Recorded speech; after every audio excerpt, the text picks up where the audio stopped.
रूस और अमेरिका के रिश्ते लगातार बिगड़ते जा रहे हैं। दोनों देशों की लड़ाई यूक्रेन से निकलकर अचानक भारत के पड़ोसी देश बांग्लादेश पहुंच गई है। हाल ही में बांग्लादेश में रूसी दूतावास ने अपने आधिकारिक ट्विटर अकाउंट से एक कार्टून पोस्ट किया। इस कार्टून के जरिए रूस ने अमेरिका और पश्चिमी देशों को निशाना बनाया। इस कार्टून में एक बड़ी चिड़िया को पोल के ऊपर बैठे हुए दिखाया गया है। उसके बगल में अमेरिकी झंडा है, जिससे पता चलता है कि बड़ी चिड़िया का मतलब यहाँ अमेरिका से है। अमेरिका के नीचे जो चिड़िया बैठी है उसे ब्रिटेन के तौर पर दर्शाया गया है। उसके नीचे यूरोपीय संघ और सबसे नीचे यूक्रेन को बैठे दिखाया गया है। इस कार्टून में बताने की कोशिश की गई है कि अमेरिका, ब्रिटेन और यूरोपीय संघ सब मिलकर यूक्रेन पर गंदगी फेंक रहे हैं। बहरहाल अब सबसे बड़ा सवाल यह है कि रूस और अमेरिका अब बांग्लादेश में क्यों भिड़ गए हैं। वैसे तो यूक्रेन जंग के बाद से ही बांग्लादेश अमेरिका और रूस के लिए नया अखाड़ा बन गया था। यूक्रेन पर मार्च में संयुक्त राष्ट्र की हुई वोटिंग में बांग्लादेश ने हिस्सा नहीं लिया था, लेकिन इसके बाद बांग्लादेश ने संयुक्त राष्ट्र जनरल असेंबली में रूस के खिलाफ वोट दे दिया।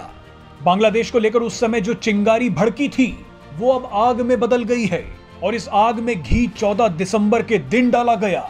14 दिसंबर को एक ऐसी घटना हुई जिसके बाद रूस और अमेरिका पूरी तरह से भिड़ गए। दरअसल बांग्लादेश में अमेरिकी राजदूत पीटर हास ने बांग्लादेश की विपक्षी पार्टी के नेता साजिदुल इस्लाम के घर का दौरा किया। साजिदुल इस्लाम पिछले एक दशक से लापता हैं। अमेरिकी राजदूत जिस समय साजिदुल के घर पर उनकी बहन से मिल रहे थे, तब उनके घर के बाहर भीड़ जमा हो गई और सुरक्षा कारणों की वजह से अमेरिकी राजदूत को वहां से फौरन निकलना पड़ा। इसके बाद अमेरिकी विदेश विभाग ने बांग्लादेश के राजदूत को बुलाकर डिप्लोमेट्स की सुरक्षा को लेकर चिंता जताई। इसी के बाद इस पूरे मामले में रूस की एंट्री हो गई। रूस ने अमेरिका और पश्चिमी देशों पर ब्लैकमेल करने और दूसरे देशों के मामलों में हस्तक्षेप करने का आरोप लगाया। रूस ने कहा कि अमेरिका बेवजह बांग्लादेश के आंतरिक मुद्दों में घुसने की कोशिश कर रहा है, जो सही नहीं है। रूस के इस बयान के बाद ढाका स्थित अमेरिकी दूतावास ने भी एक ट्वीट किया। इस ट्वीट में अमेरिका ने पूछा कि क्या तीसरे देश में हस्तक्षेप करने का सिद्धांत यूक्रेन पर भी लागू होता है।